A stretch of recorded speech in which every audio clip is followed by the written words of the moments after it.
Hello, my name is Seán McGeough and welcome to my little YouTube channel. I am an RTT therapist, which is Rapid Transformational Therapy.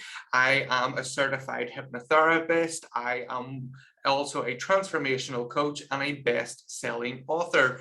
And my real mission, I feel, in life is to really help people to become their most authentic selves, to move away from old limiting beliefs, patterns, habits that have kept them stuck and have really prevented them from being, well, their most authentic selves. So over the next little while on YouTube, I hope to be sharing some ideas, some hacks, some suggestions, some things that I've learned through training in RTT, some things that I've learned from Marissa Peer, different studies. I'll be pulling all of that, and also my experience as working as a therapist, and not only just working as a therapist, but working with people on a one-to-one basis over the past decade of my work, which is very vast and very different from what it was now to what it is today. But all the experience that I've really gained to really help you become your most authentic self. So if you're going to enjoy these videos, hit the like, the subscribe button, tag some of your friends in it, send it to somebody you don't like, so they'll waste 10 minutes of their life and they'll never get that back.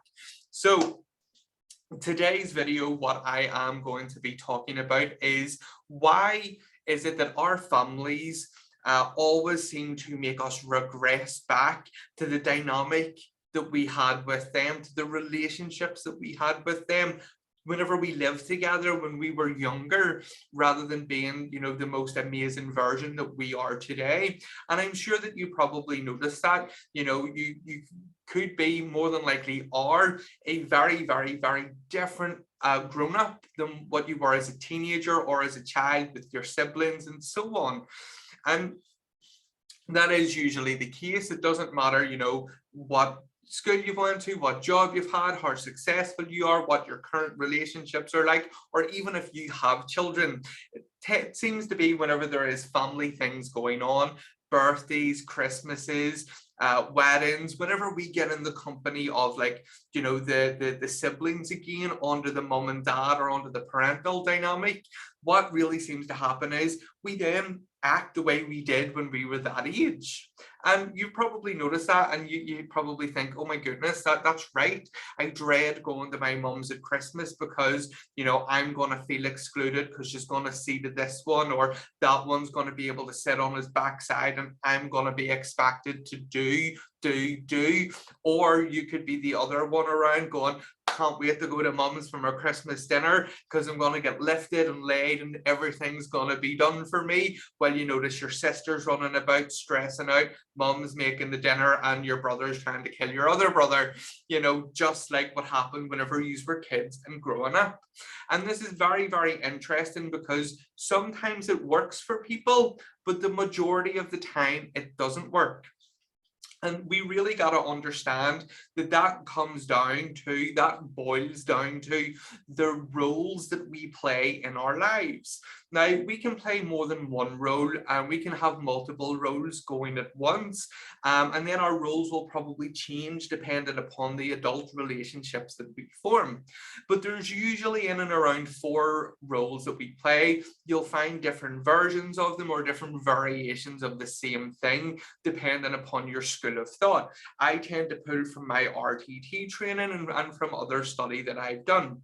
So the 4 roles, let's talk about them just a little bit. So we're going to have one of them, and that is going to be the overachiever or the brilliant one, which, come on, we'll all throw our hands up and go, yep, that's me. I'm the brilliant one.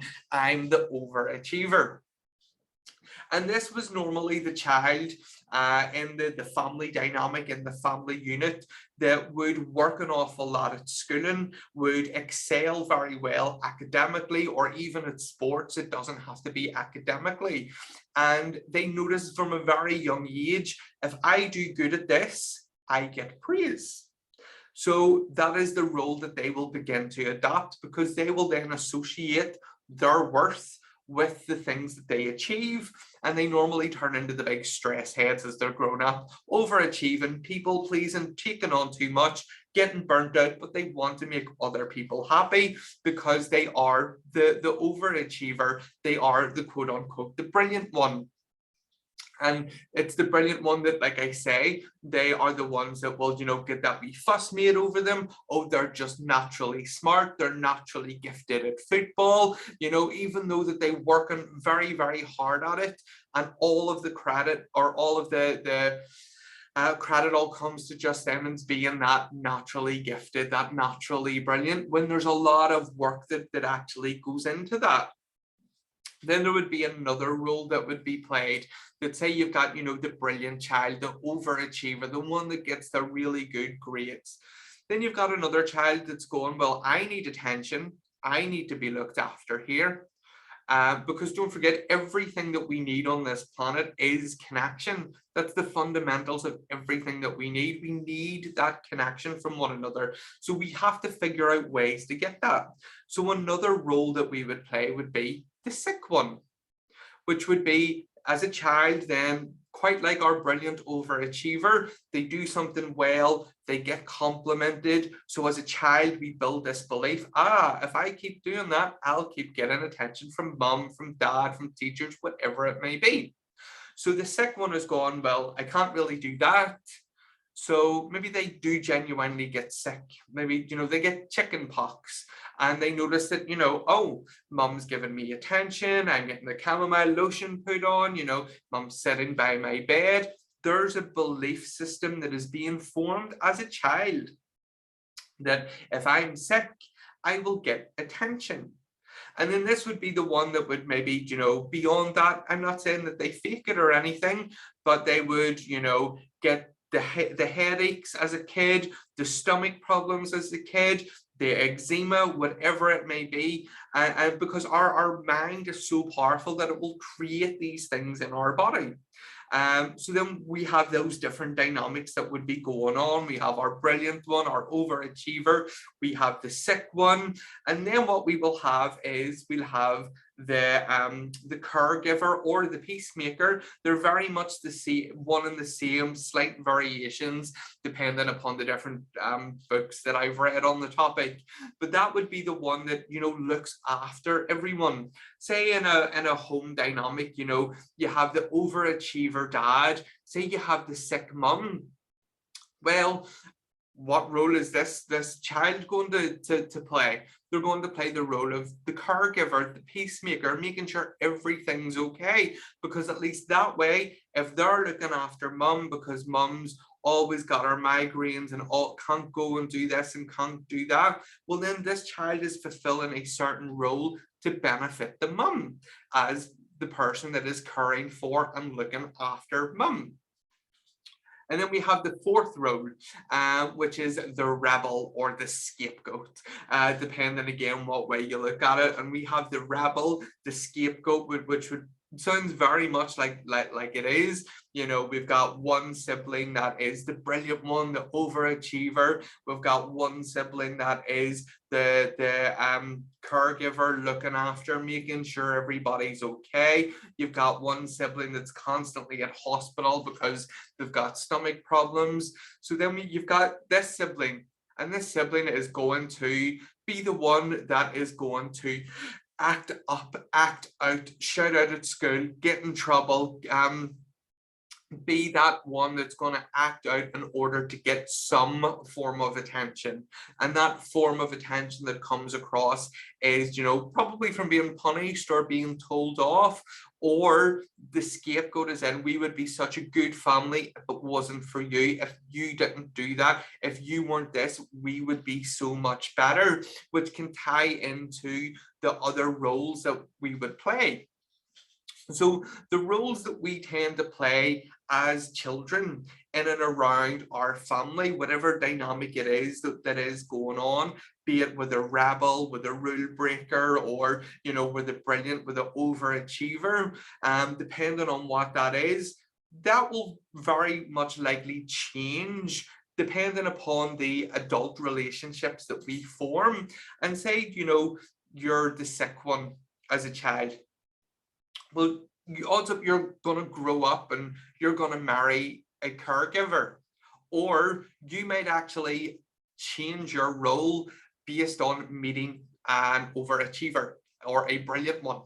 And that's going to be someone that's going to pull out something out of you that's going to make you maybe turn from the sick one to the caregiver, because you can see the possibility in that. So your roles can change depending upon who you're with and who you're around and the bonds that you form.